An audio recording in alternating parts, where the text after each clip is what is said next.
আসসালামু আলাইকুম। আমি ডাক্তার এমএমজি সারোয়ার।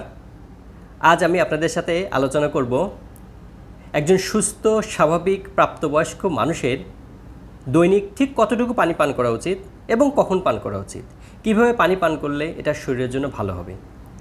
ইনশাল্লাহ শেষ পর্যন্ত থাকার চেষ্টা করবেন। আমি আপনাদেরকে এই ব্যাপারে একটা সুস্পষ্ট ধারণা দেওয়ার চেষ্টা করব।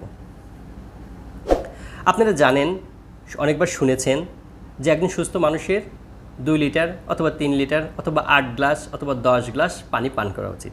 কিন্তু আসলে কি তাই? একজন সুস্থ স্বাভাবিক প্রাপ্তবয়স্ক মানুষের কতটুকু পানি পান করা উচিত তা নির্ভর করে তার ওজনের উপর। যার ওজন যত বেশি তাকে ঠিক ততটুকু বেশি পরিমাণে পানি পান করতে হয়। একজন সুস্থ মানুষের যদি ওজন যদি 50 কেজি হয়, তাকে পানি পান করতে হবে চিকিৎসা বিজ্ঞানের মতে 2.1 লিটার। কারো যদি 60 কেজি হয় তাকে 2.5 লিটার, কারো যদি 70 কেজি হয় তাকে 2.9 লিটার, কারো যদি 80 কেজি হয় তাকে 3.5 লিটার পানি দৈনিক পান করতে হবে যদি সুস্থ এবং স্বাভাবিক থাকে।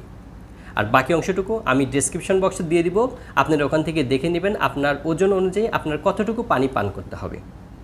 তবে পানি পান করার ক্ষেত্রে কয়েকটা বিষয় খেয়াল করতে হবে। 1 নম্বর হচ্ছে, আপনি সকালে খালি পেটে ঘুম থেকে উঠে 1 গ্লাস পানি পান করবেন, যা আপনার বিপাক প্রক্রিয়াকে ত্বরান্বিত করবে, ওজন কমাতে সাহায্য করবে এবং শরীর থেকে দূষিত পদার্থগুলোকে দ্রুত নিষ্কাশন করতে সহায়তা করবে। দ্বিতীয়ত, তীব্র গরমের দিনে অনেক বেশি পরিমাণে যখন আপনার ঘাম হবে, অনেক বেশি পরিমাণে পানি শূন্যতা হবে, আপনি একেবারে অনেক বেশি পানি পান না করে অল্প অল্প করে বারবার পানি পান করবেন। এতে আপনার শরীরের পানির ভারসাম্যটা ঠিক থাকবে এবং লবণের ভারসাম্যটাও বজায় থাকবে।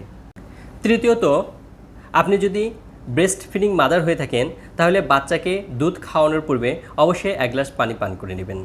আরেকটা ব্যাপার হচ্ছে, চতুর্থত, আপনার আরেকটা ব্যাপার খেয়াল রাখতে হবে, সেটা হচ্ছে এক্সারসাইজ বা ব্যায়াম করার পূর্বে আপনাকে অবশ্যই 1 গ্লাস পানি পান করে নিতে হবে।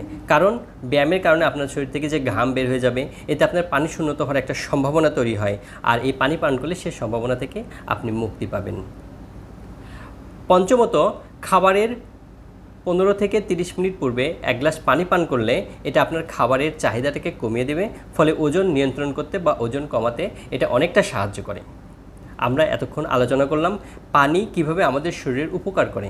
আপনারা সবাই জানেন পানি অনেক উপকার করে, কিন্তু অতিরিক্ত পানি কিন্তু আমাদের শরীরের জন্য অনেক ক্ষতিকর। কারণ আমরা জানি আমাদের শরীরের 60 থেকে 70 ভাগ হচ্ছে পানি। এই পানিতে দ্রবীভূত থেকে লবণ। অতিরিক্ত পানি যদি আমাদের শরীরে আসে তাহলে এই লবণের ভারসাম্য নষ্ট হয়ে যায়। লবণের ভারসাম্য নষ্ট হলে কি হতে পারে? দুর্বলতা হতে পারে, বমি বমি ভাব হতে পারে, বমি হতে পারে, অবসাদগ্রস্ততা হতে পারে, হার্টের সমস্যা হতে পারে, অ্যারিথমিয়া যেটা বলা হয় আর কি, এমনকি মৃত্যুও হতে পারে। কারণ সোডিয়াম এবং পটাশিয়াম থাকে শরীরের মধ্যে, এটা অনেক ন্যারো রেঞ্জে আপ ডাউন করে, ওঠানামা করে।